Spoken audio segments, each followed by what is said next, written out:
Very good morning, students. Welcome to your economics class. Today, after the vacation, we are going to start. We are going to resume with our topic, the which we left in our previous class, which was Theory of Demand, Chapter 5. सो अभी if you remember हमने chapter 5 जो है theory of demand उसमें जो है हमने कई topics cover करे थे. We are on the fifth topic now, that is law of demand. तो आज जो टॉपिक हम कवर करने जा रहे हैं that is going to focus on law of demand, which is very very important from the examination point of view for all of you. ठीक है, तो लॉ ऑफ डिमांड क्या होता है? एज हम जानते हैं कि demand basically is completely related to the price. अभी तक हमने जो जिस चीज़ पे फोकस किया है that there are various determinants of demand, कि हम कोई भी प्रोडक्ट जब भी हम किसी कमोडिटी को परचेज करते हैं तो कुछ वेरियस फैक्टर्स होते हैं जो उसकी डिमांड को इन्फ्लुएंस करते हैं. लॉ ऑफ डिमांड जो है वो प्राइस से रिलेटेड होता है. ठीक है, it states that other things being equal quantity demanded increases with a decrease in its own price of the commodity. मतलब जब भी किसी कमोडिटी का प्राइस जो है कम होता है तो उस पर्टिकुलर कमोडिटी की जो डिमांड है, क्वांटिटी डिमांड है, वो इंक्रीज हो जाती है, बशर्ते बाकी के जितने भी फैक्टर्स हैं वो सब कांस्टेंट है, वो इक्वल है, उनमें कोई चेंज नहीं आया. Which shows that there is an inverse relationship between the quantity demanded of a commodity and its own price. ठीक है, तो खुद का प्राइस, जो उस प्रोडक्ट का पर्टिकुलर प्राइस है, जैसे सपोज हम डिमांड कर रहे हैं अनियंस की, तो अनियंस के ही प्राइस के बेसिस पे हम उसकी क्वांटिटी डिमांड को तय करेंगे. अगर प्राइस अनियन का बढ़ेगा तो उसकी डिमांड कम हो जाएगी. अगर कोई फैमिली जो है 5 kgs जो है ऑफ अनियन कंज्यूम करती है और उसके प्राइस बढ़ गया तो वो जो है अपनी कंजम्पशन को 5 kg से 4 kg या 3 kg पे ले आएगी. और अगर प्राइस कम हो गया तो वो 5 kg से 7 kgs तक या वट एवर नंबर तक they can demand their that particular commodity. ठीक है, तो प्राइस एंड डिमांड जो है they are inversely related with each other, and the term that other things being equal it implies the other determinants of demand. So अगर आपको अपनी पुरानी classes में जो हमने टॉपिक कवर किया था, अगर वो टॉपिक आपको याद है, हमने पढ़ा था that what are the various factors और what are the various determinants that influence the demand, जिसमें price of the commodity, price of the related goods, income, taste and preference, consumer expectation, ये सारे के सारे फैक्टर्स थे. तो उन factors को हमने कवर कर लिया था, जिसमें ये बताया गया था कि एक जो प्रोडक्ट होता है या कोई भी पर्टिकुलर कमोडिटी होती है उसकी डिमांड जो है वेरियस फैक्टर्स पे डिपेंड करती है. एंड सबसे important factor of course price है, इसलिए जो लॉ ऑफ डिमांड है वो कम्प्लीटली प्राइस बेस्ड है. ठीक है, तो बाकी सारी चीज़ें जो है जैसे price of related goods, income of the consumer, taste and preference of the consumer, expectation of the consumer, ये इस टाइम के लिए जब हम लॉ ऑफ डिमांड फॉलो करते हैं तो उस टाइम पे ये सारे के सारे जो फैक्टर्स है, दूसरे फैक्टर्स हैं, ये कांस्टेंट हो जाते हैं. ठीक है, so the law of demand states that other things remaining constant, there is an inverse relationship between quantity demanded and own price of the commodity. So this law is very simple to understand. बहुत basic law है, ये हम daily life में apply करते हैं, हर किसी की daily life में ये लॉ अप्लाई होता है क्योंकि we all are consumer somewhere. ठीक है, तो हम बीइंग अ कंज्यूमर हम सबसे पहली इंपॉर्टेंस जिस फैक्टर को देते हैं वो हम प्राइस को देते हैं. जब भी हम शॉपिंग करते हैं, कुछ भी अपने लिए कोई चीज़ खरीदने जाते हैं, तो सबसे पहला जो फैक्टर होता है जो डिसाइड करता है कि हमें ये प्रोडक्ट लेना है या नहीं लेना, वो ऑब्वियसली उसका प्राइस होता है. ठीक है, नेक्स्ट इन्होंने एक्सप्लेन किया है लॉ ऑफ डिमांड को थ्रू अ डिमांड शेड्यूल. एक टेबल दिया गया है और उसको ग्राफिकली उन्होंने एक्सप्लेन किया है. Let's just have a look at it. ये डिमांड शेड्यूल है, एक पर्टिकुलर प्रोडक्ट है जिसका हमें प्राइस दिया हुआ है और उस पर्टिकुलर प्राइस के सामने उसकी कमोडिटी गिवन है. जब उस पर्टिकुलर प्रोडक्ट का प्राइस जो है ₹10 है तब 100 यूनिट्स जो है डिमांड की गई. जब उसका प्राइस कम हो गया तो उसकी डिमांड जो है वो बढ़ गई. 9 से 8 पर उसकी प्राइस क्वांटिटी डिमांड जो है वो और बढ़ गई. तो आप देख सकते हैं कि जैसे जैसे प्राइस कम होता जा रहा है फ्रॉम 10 to 9 to 8, उसी तरीके से उस पर्टिकुलर प्रोडक्ट की क्वांटिटी जो डिमांडेड है वो बढ़ती जा रही है, 100, 150, 200. So this is what demand focuses on. ठीक है, लॉ ऑफ डिमांड यही बताता है कि जैसे जैसे हमारा प्राइस कम होता जा रहा है वैसे वैसे हमारी क्वांटिटी डिमांड बढ़ती जा रही है, and this can be vice versa also. ठीक है, अगर हम उल्टा देखें, रेसिप्रोकेट करें, तो जब प्राइस 8 है then we are demanding 200 commodities. अगर प्राइस 8 से 9 हो जाएगा तो हमारी कमोडिटी की जो डिमांड है वो 200 से 150 हो जाएगी, और जब 9 से 10 बढ़ जाएगा तो हमारी डिमांड जो है वो 150 से 100 हो जाएगी। So this shows that quantity demand increases from 100 to 150 when own price of the commodity reduces from 10 to 9 per unit. Likewise, quantity demand increases from 150 to 200 units when own price of the commodity reduces from 9 to 8 per unit, which can be illustrated with the help of this demand curve. तो ये आप देख सकते हैं जो diagram दिया गया है, this is known as demand curve which is always downward sloping। आप देख सकते हो लेफ्ट टू राइट ये डाउनवर्ड स्लोप कर रहा है, नीचे जा रहा है। Why? Because it has an negative relation। जो दो फैक्टर्स जो हम लॉ ऑफ डिमांड में कंसिडर करते हैं, एक है प्राइस और एक है क्वांटिटी, और इन दोनों का जो रिलेशन है वो नेगेटिव है, इनवर्स रिलेशन है, इसलिए जो ये कर्व बन रहा है वो डाउनवर्ड स्लोपिंग है। तो पहले हमारा प्राइस P था तो उस पर हम क्वांटिटी जो है वो इतनी डिमांड कर रहे थे, फिर प्राइस जो है हमारा ड्रॉप हो गया, P से P1 हो गया, तो हमारी क्वांटिटी डिमांड जो है वो Q से Q1 तक बढ़ गई। सो this is the negative relationship. So D slopes downwards, it shows the inverse relation between price and quantity demanded. This is universally true in case of normal goods, it is therefore called the law of demand. तो याद रहे हम जिन goods की यहाँ पर बात कर रहे हैं, these are the normal goods. अब और भी बहुत तरह के गुड्स होते हैं, जैसे कि नॉर्मल गुड्स के अलावा inferior goods, Giffen goods, luxurious goods, तो उनमें लॉ ऑफ डिमांड जो है वो अलग तरीके से अप्लाई होता है।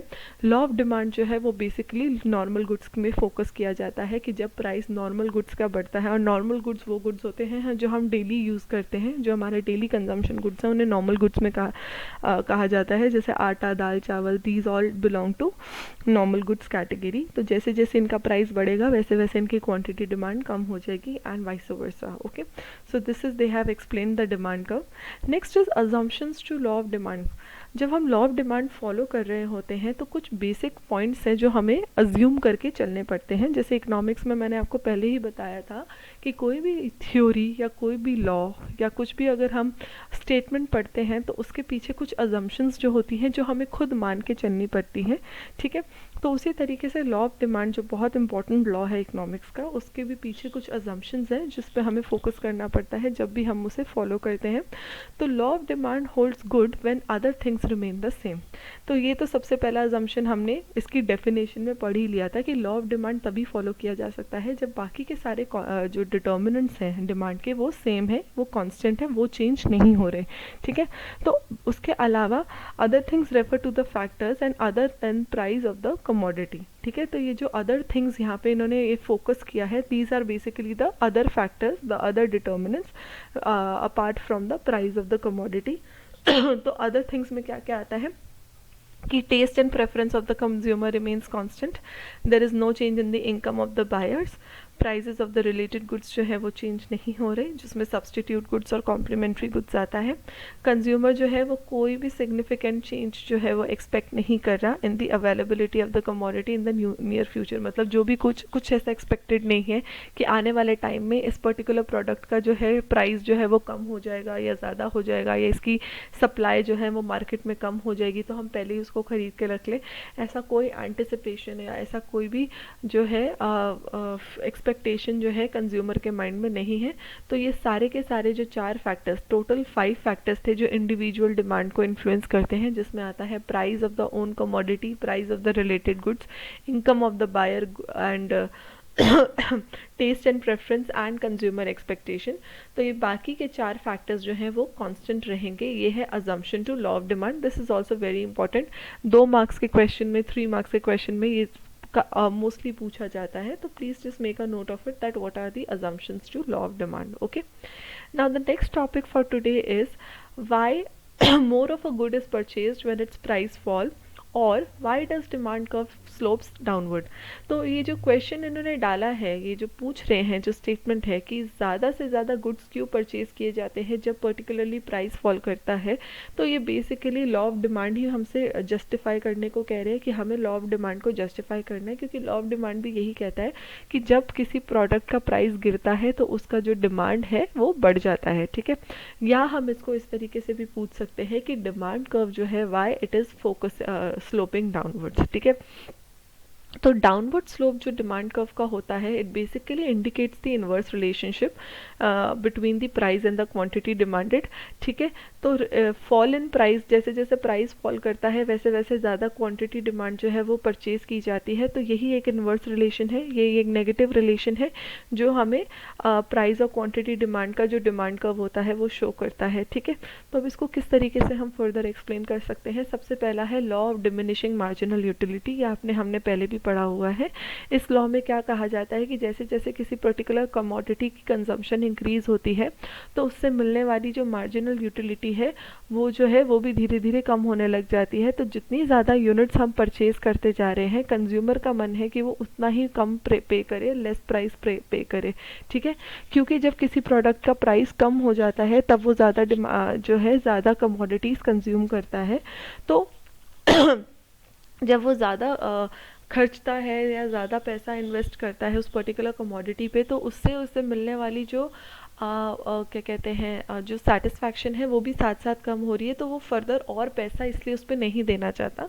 तो जब वो प्राइस जब उसका बढ़ा देते हैं उस पर्टिकुलर कमोडिटी का, तो वो ज़्यादा पैसा उस पर नहीं खर्च करना चाहता, क्योंकि ऑलरेडी उसकी जो डिराइव्ड सेटिस्फैक्शन है उस पर्टिकुलर प्रोडक्ट से वो कम हो चुकी है। इसलिए he is not willing to pay more.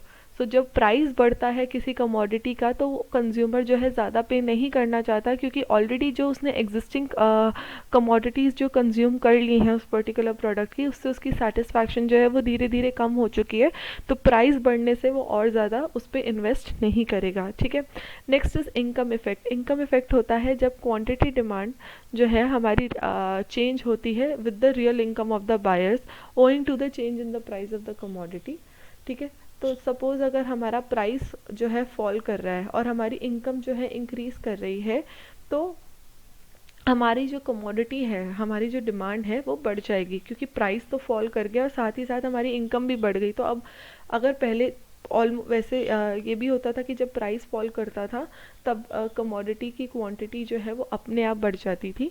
But अभी हमारी अगर इनकम इफेक्ट अगर हम देखें, अगर इनकम भी हमारी साथ साथ बढ़ रही है तो ऑब्वियसली हमारी कमोडिटी की जो डिमांड है वो ऑटोमेटिकली बढ़ जाएगी।